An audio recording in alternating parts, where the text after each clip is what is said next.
परभणीतले महायुतीचे उमेदवार महादेव जानकर यांची गाडी परभणी शहरामध्ये शिवसेनेच्या काही तरुणांनी तपासल्यावरून काही काळ तणाव निर्माण झाला होता। गाडी तपासताना महादेव जानकर हे गाडीत नव्हते, त्यांचा चालक होता। मात्र अशा पद्धतीने तपासणी करणे योग्य नसल्याचं महादेव जानकर आणि रत्नाकर गुट्टेंनी म्हटलंय। दोघेही रात्री उशिरा नवामोंढा पोलीस ठाण्यात बसून होते। महादेव जानकरांच्या चालकाने याबाबत तक्रार नोंदवली असून संबंधितांवर गुन्हे दाखल करून तात्काळ अटक करण्याची मागणी करण्यात आली आहे।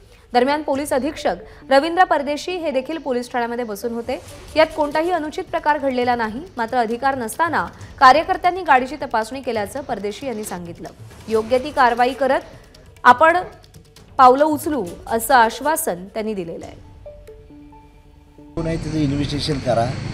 तिघांना फक्त त्यातलं एक जणाचं नाव माहिती होतं, बाकीचे काही माहीत नाही। म्हणजे तुम्ही इन्व्हेस्टिगेशन करा आणि त्यांच्यावर कडक कारवाई करण्यात यावी ही भूमिका आम्ही अदा केली। रस्त्यात कॅनॉलजवळ देशमुख हॉटेलजवळ त्यांना प्रदीप भालेराव या इस्माने काही मुलांसोबत गाडी थांबवून अडवले आणि तुम्ही पैसे वाटण्यासाठी चाललेले आहात का असे म्हणून त्यांची गाडी चेक केली।